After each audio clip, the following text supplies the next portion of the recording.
Welcome to the TV Heartbeat podcast with me, Lee Jones. From 1992 until 2010, it was one of the most popular shows on TV, attracting up to 18 million viewers, and it is still popular today. With plenty of drama, heartbreak and comedy, Heartbeat had it all, especially when you throw in the 1960s music, the beautiful Yorkshire scenery and the classic cars. Think of this as a virtual Aidensfield Arms, and we're sat in the snug to talk all things Heartbeat. So grab yourself a baby sham with a cherry and make yourself comfortable. This week we are joined by Rhoda Walker, who is the wife of Peter Walker, who, as Nicholas Rea, wrote the Constable books on which Heartbeat was based. Their daughter and my friend Sarah Walker had this Heartbeat conversation in the garden of their beautiful Yorkshire home, where Rhoda tells us all about how it all began.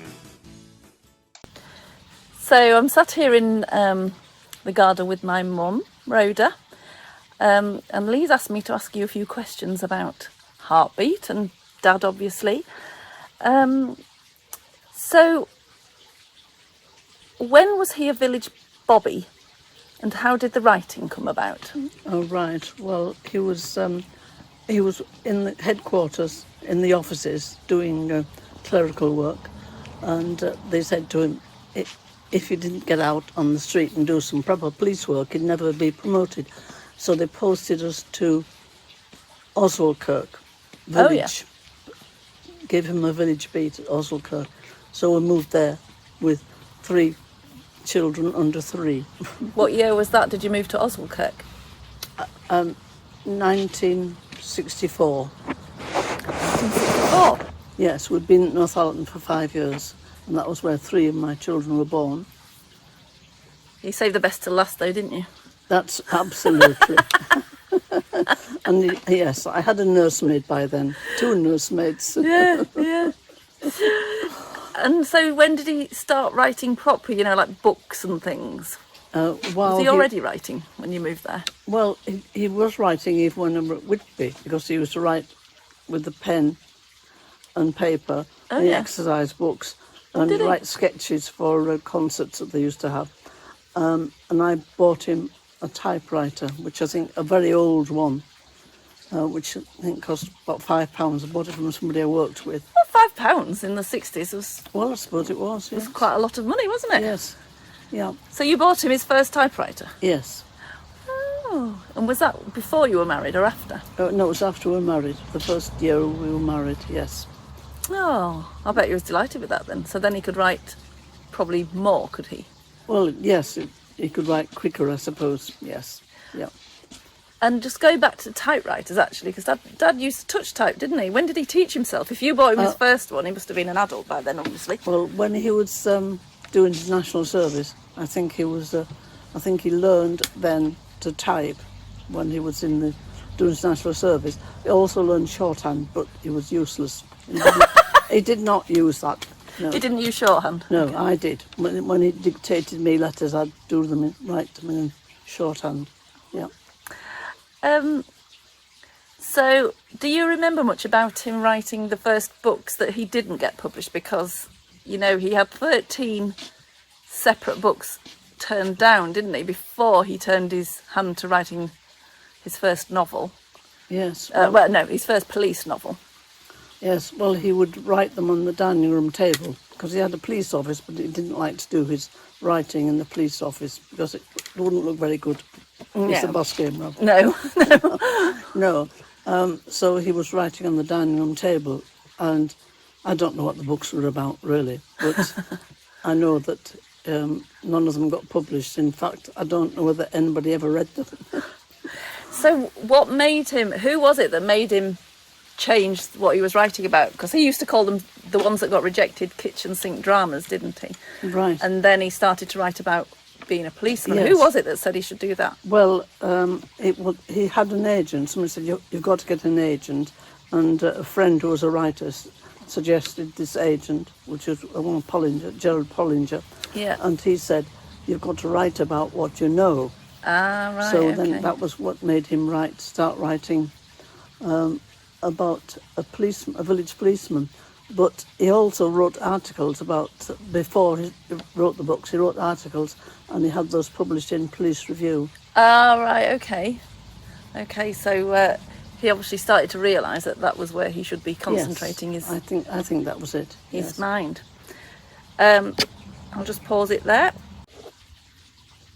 So it was 1967, wasn't it, when he got his first novel published, which was Carnaby and the Hijackers.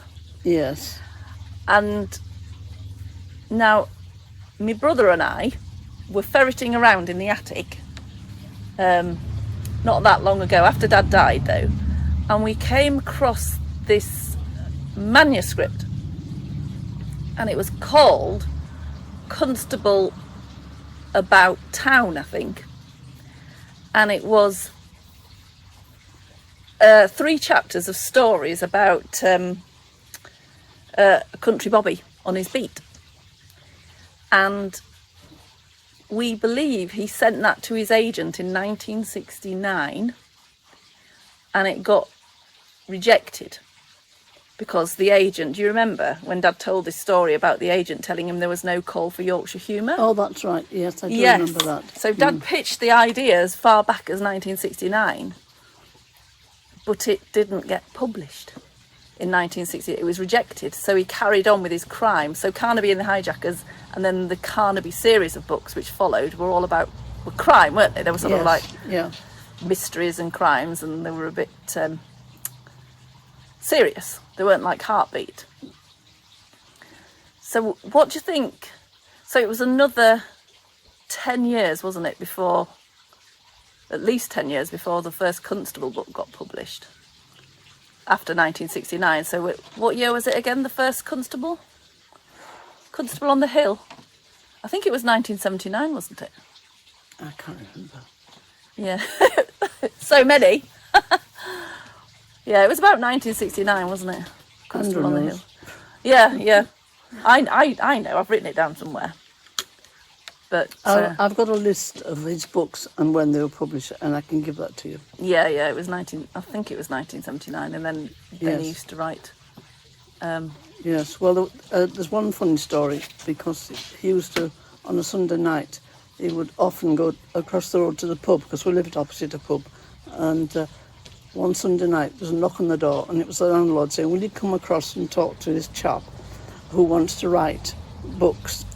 And so Dad said, "Yes, I'll come across." And he went across, and it was James Herriot, and he said, "I want to write these books about being a vet, and it'll be, funny stories." And Dad said, "Oh, I'm sorry, but there's no call for Yorkshire humour." and then of course, look what happened to Harriet. So I think then Dad thought, oh, maybe there is call for humour. So yes. So he never forgot his idea. Right. Yes. Yeah. So he went ahead with his stories. And 10 years later, hey presto. Yes. So when did they first show an interest in turning them into a TV show? Can you remember? Did the BBC it would approach first? Yorkshire Television. Was it always Yorkshire I Television? think so.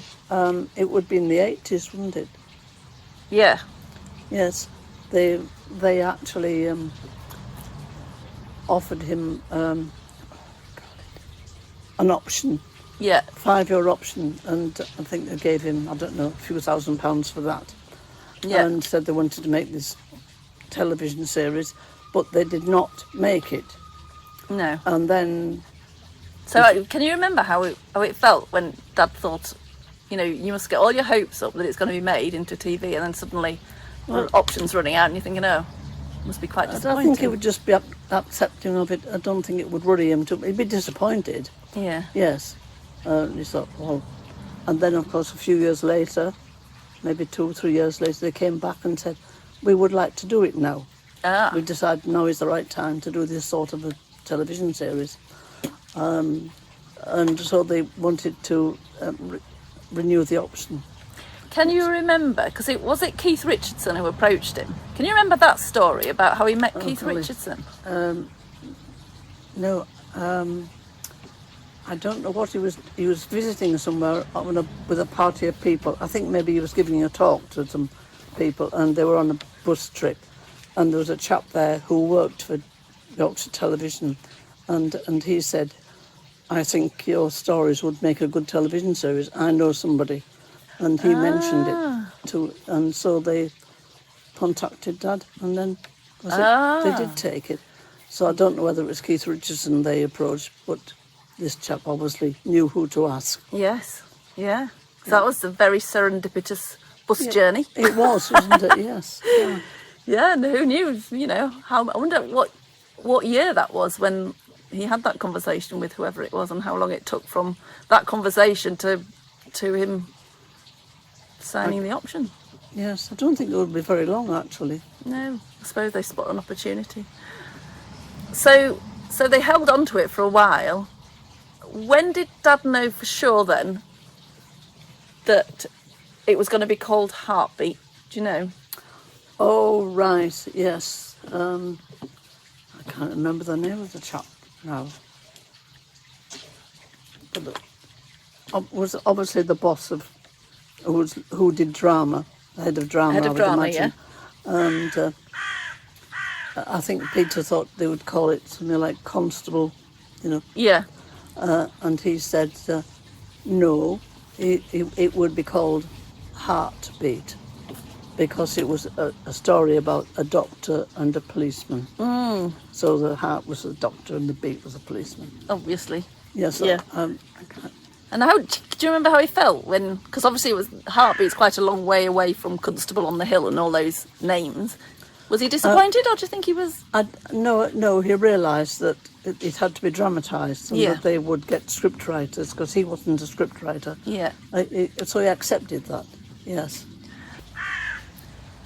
And when did he find out that it was going to be starring Nick Berry? Because at the time, Nick was famous, wasn't he, as a English soap actor in this country. He's one of the most well-known, playing Wixie in EastEnders. Yes, well, I think Dad didn't watch much television. He probably didn't realise how popular this young fellow was. No. But everybody else said, "Oh, Nick Berry." Yeah, I remember being really excited. He recorded the theme tune, didn't he? Yes, he did. Chuck Berry, yes. Yes, he Yeah. did. Yes. Heartbeat theme tune. Yes, and he was very popular, really. Nick Berry. I remember being really excited it was Nick Berry. I hadn't really heard of Niamh Cusack. I've heard of Sinead Cusack because I was madly in love with Jeremy Irons, and Sinead Cusack was his wife, and I knew that she was Sinead's sister. Right. And I knew the Cusacks were a big acting family, Yes. but I didn't know of her particularly. Yes, I think she was more. I think Niamh was more of a theatre actress. Yes. But right. she hit. You know, they had great chemistry, the pair of them. They did. So she really was quite happy to do it. She maybe wasn't doing much theatre work then. Yeah. And she was in it. What was it? 3 years, I think. Yeah. Well, they killed her off, bless her. And then she decided that she would like to have a break from that. So they thought, well, we don't want her coming back again, so that's why they killed her. Did they? Yeah, they didn't want. Yes, they thought that if she went, she would go, Right. and that if she was killed off, then she wouldn't be able to come back. I don't know why. Brutal. But, yes. Brutal. So, so you told me, didn't you, that there was a premiere of was it the first episode? Yes, it would be. So tell me a bit about that. Yes, well, they had this in a theatre in London, but I can't remember what theatre or cinema it was, but we were invited to go down there and stay overnight and watch this, the first episode, and it was really, that was very exciting. And Niamh Cusack was there with her sister, and I think it was Sinead, and some of the other actors as well. And so that was very exciting to see it actually appearing on screen, because it was quite a big screen. Yeah. It wasn't a television screen. No. And what was it like seeing... Because effectively it was like watching you and Dad being portrayed on screen, even though I know they're fictional books. I don't think we thought of it like that, Oh, really. didn't you? Not at all, because it wasn't like our life, really.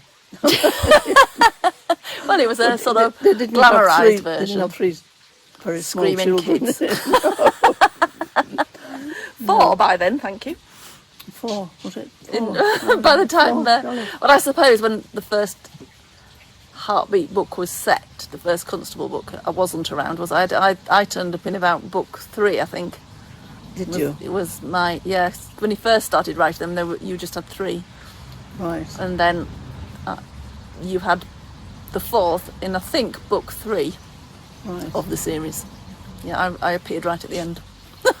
You were in labour. Oh.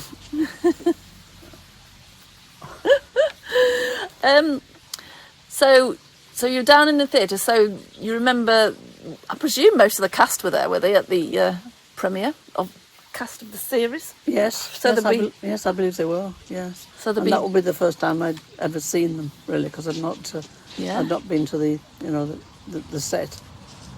Yeah. I think Dad had been up there, but I didn't go with him because I was busy looking after children, I think. Too many kids. Yes. Spoiling the fun. So I presume there'd be Neve there. Well, you said you don't remember seeing Nick Berry at the premiere. I don't. But I presume Derek Fowles, would he have been there, and Bill Simons? I think they all would be. Yeah. But yes, I didn't know them. I might have recognised Derek Fowles because he'd been on television a lot, but some of the others, the names didn't really mean a lot to me. And I suppose also it was all very new to you. I imagine you felt a bit. Did you feel a bit shy and nervous going there? A bit out of your comfort zone, maybe? Well, yes, I wasn't. Yes. You're not in the lovely world, are you? No, not really. And what happened after that? Did you get a feel for the mood? Can you remember the mood of the audience when they watched it? Did you sort of think this is going to be a hit? It was all people who were involved in the film. It wasn't an audience of the public. It would be, the technicians. Yeah. And all the people who worked on it. So we're watching it. And did you think, did anybody clap after? I mean, I'm just guessing. Did anyone clap? Can't remember. It was a while ago, wasn't it? Yeah. The TV Heartbeat Podcast. Don't forget to follow us on Twitter at TV Heartbeat, Instagram TV.Heartbeat, Facebook, the Heartbeat Vehicle Owners Group, and TikTok, Heartbeat TV. This is where you'll find the best Heartbeat content and news. So how involved was he in those early series, or those early days of Heartbeat? He did go up there and on location, and they would ask him questions, and I think there was pieces with Nick Berry because he had difficulty. What was that word he had difficulty saying? Oh, Nick Berry? Yes. Oh God. Oh, was there a word he couldn't say? Yeah, that's right. Dad was trying to tell. No, it was. I can't remember. Anyways, if I knew what these questions were beforehand, then I could think about them. We're not recording. We are now. We are recording. So, how involved was Dad in the early days of the filming and the recording of the series? He did go up and talk to them about how a policeman would work and how the system worked. But he did say, he said, I don't really want to be involved. I want them to do it there and to just get on with it, because really he didn't have time to go up there. He was busy writing. He was very busy, wasn't he? Yeah, and it's a long time, isn't it? They're the professionals, and he was quite happy. But they would, the script writers would often ring him up and ask him about aspects, ask him, what happens when you go to court and that sort of thing. Yeah. So he was the consultant, and he was paid as a consultant. Well, he was paid right through to the end, wasn't he? He was a consultant right through to the end. Yes, are you still recording? Yeah. Yeah. I am. Yeah, and I suppose because they'd set it in the 1960s, the scriptwriters wouldn't know what it was like to be a policeman in the 1960s, would they? So they had to rely on his memory and his recollections and his books.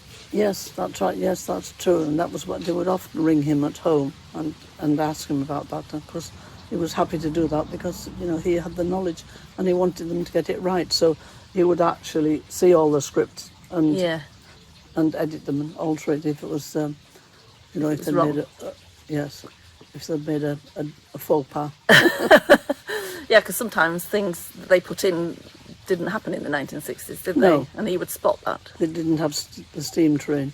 Yes. Oh no, because of Beeching, or was it? No, it wasn't Beeching, was it? I can't remember who stopped that train. Yeah, they didn't have the steam train, although it does make a very nice feature in the It does, series, yes, though, doesn't it? yes. It does add a bit of atmosphere and, to the whole programme, doesn't it? Yes. Yeah. And actually, the steam train plays a big part in the TV series, doesn't it? The Yes, station, Yeah. Yes, I think they were all the comings and goings. 59. I don't think there were steam trains in the 60s at all. Really? No. Oh, how sad. The diesel came in the 50s, late 50s, I think. Right, I've just lost my questions. So what did Dad think of the choice of location of making Goathland Aidensfield? Well, I thought it was ideal, because if they'd used Ampleforth, then Or Oswald Kirk? or Oswald Kirk, yes, he was happy that it was being made away from where he lived. Because he had his work to do. Yeah. Yeah. I mean, maybe shouldn't put that in. But People knocking on his door. Are you still recording? I'm recording on here. But it's not. These two locations, though, aren't suitable anyway No. for filming. Ampleforth's too busy. Yes, that's right. Yes. No, Goathland, it's way out on the moors there. Yes, it is ideal. And it's that sort of village where you can do that sort of thing. It's not busy. Yeah. It is now. Yeah. It is really busy now. But what I've noticed now compared to when it first started was that they're more geared up for it. So they've got a big car park now and toilets and things like that. Yes. They weren't there in the beginning. No. All these tourists descended. Yes. All these fans descended on Goathland, and it just wasn't ready. No. The village wasn't ready because there was nothing there. It was just this sleepy little village before. So Well, it gave work to lots of local people. I know, doesn't and it? a lot of the Extras. people who lived and grew up there, Yes. always lived there, actually were really pleased because it gave work, it brought money into the economy and all that sort of things. Some people, didn't like the invasion of all these people, but having said that, quite often it was people who'd sort of retired there maybe, or gone there, who'd lived elsewhere and gone to have Came a to quiet life. life there. And suddenly all this happened, but the people who actually came from there were grateful for the money it brought in and the jobs and the opportunities and all that sort of thing, which is still going on now 12 years after the whole thing finished. Really?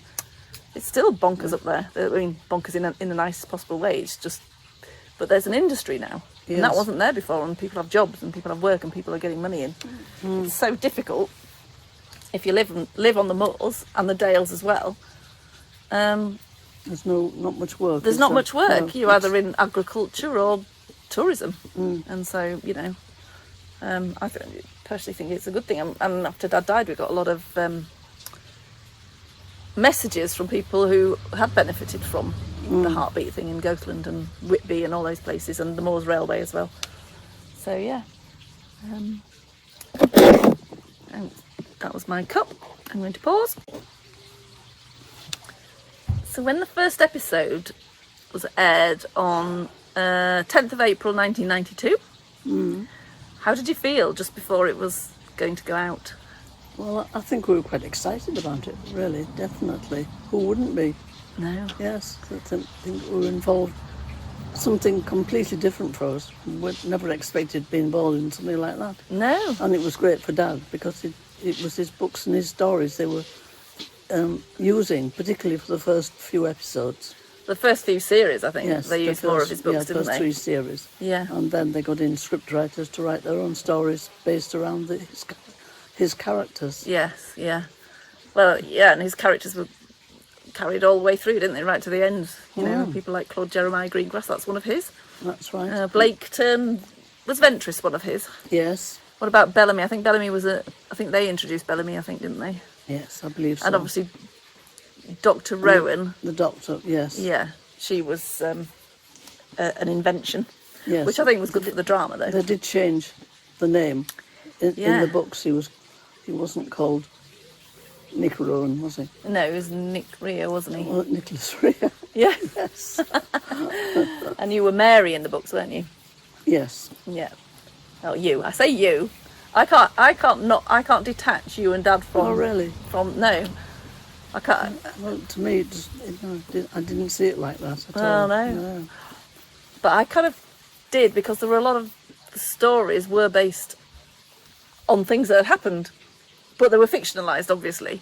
Yes. But that's how, as a writer, you use your own experience, don't you, and things course. you've come across, and so a lot of the tales did happen, not always necessary to him, but he would always spot an opportunity for a story, wouldn't he? Well, that's right. And he would have characters he'd known during his work, and he would use a few characteristics from that one. Exactly, and put them into one. Yes, yeah. So, how did he come up with the names of the characters? Do you know? Did he have a technique for coming up with memorable names like Claude Jeremiah? Jeremiah Greengrass. It was his auntie Maud, who was a district nurse over in West Yorkshire, and she knew somebody of that name. Oh, did she? So Dad thought, oh, this would be a good name to use in my books. So I think, yes, I think maybe it was. I don't know, it was the green. I think it was the Greengrass bit, maybe. Yeah. The Jeremiah Greengrass, and he probably stuck the Claude in front of it. I don't think he did, because I remember him telling me that the whole name was one that he'd come across. Right. And maybe he did. He hadn't come across it. I think it was his auntie. Well, yeah, that's what I mean, but via his aunt, You talk about this chap, yeah. Claude, well, it's such a fabulous name, isn't it? And I know that he always denied that Sergeant Blaketon was based on an actual sergeant, but we all know it was. Some grumpy sergeant of his. We do know that. I think that's he might have used a certain of his characteristics, really. Well, you kind of use them and then you exaggerate them, don't you? Yes, as well. That's true. And just make them more pronounced. You find someone's most pronounced characters and just make characteristics and make them bigger, don't you? Flesh them out a bit. Flesh them out a bit, yes. So as this series kept going, how did he feel? I mean, do you remember him being Do you remember Heartbeat being commissioned for a second series? You know, because we never knew it was going to run for more than one series, did we? No, I don't remember that. No, but what series 2 and 3 put together? Oh, were they? And we thought probably that would be it. That would be it. Yes, yeah.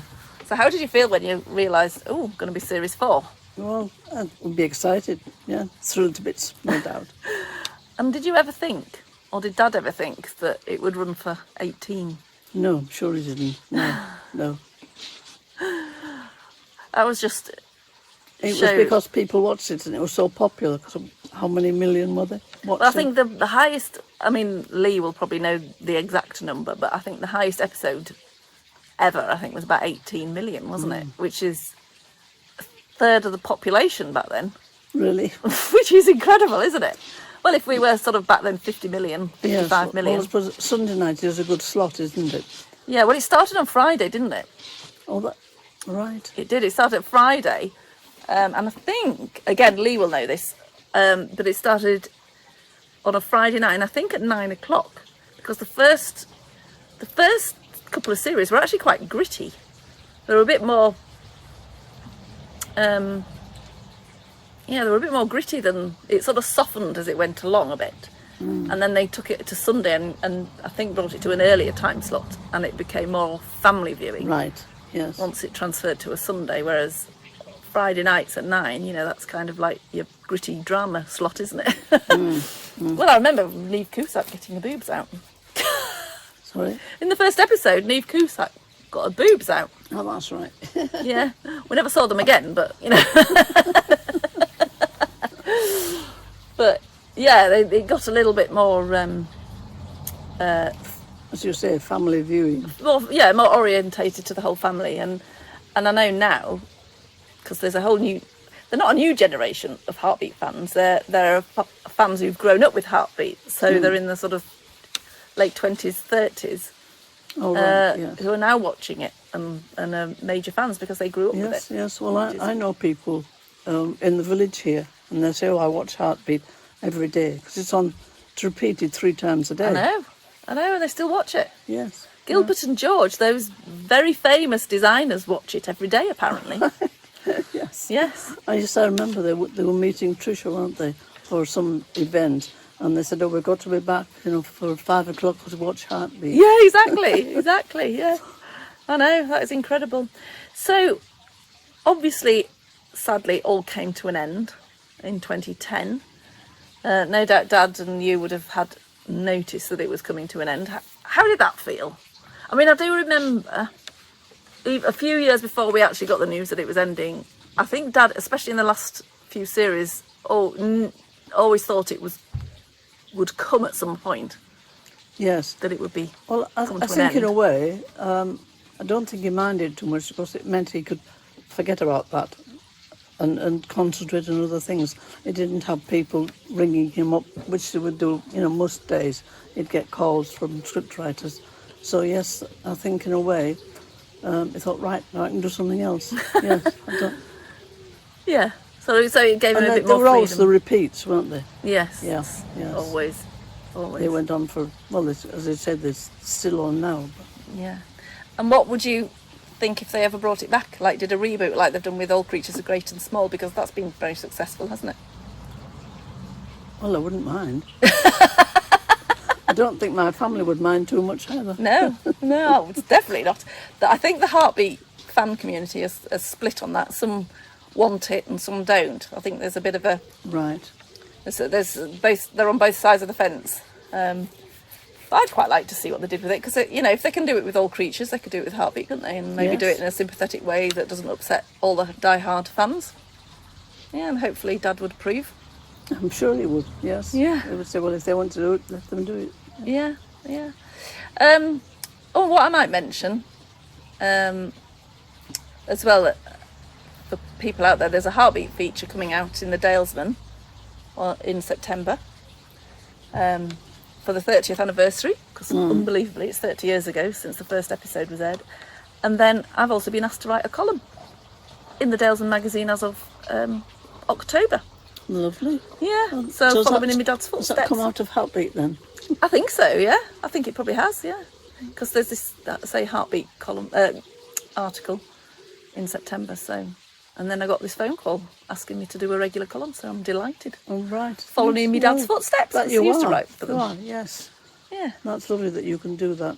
Yeah. Well, he wrote Fairfax Blakeborough wrote the Times column for 40 years. Yeah. And Dad, he wrote to them and said, have you found someone to follow him when you're not able to do it? And they said, no, we haven't. Would you like to do it? And he said, yes, I would. I know. And he said, I'd like to do it for 40 years. So another 40. Yeah, but his column was not quite the same as Fairfax Blakeborough, because he was a racing man. He was a racing man, wasn't he? Yeah. Anyway, thank you very much, Mama. That's very useful and interesting and informative. Well, I hope it's been helpful. It has. If you've got any more questions afterwards, then think of anything, then I'll help you. That'll be lovely. Splendid. Well, that's all we have time for in this week's episode of the TV Heartbeat podcast. I've been Lee Jones and my producer is Kieran Reid. Don't forget to tell your friends so they can join us in the snug next time, and also don't forget to follow us on the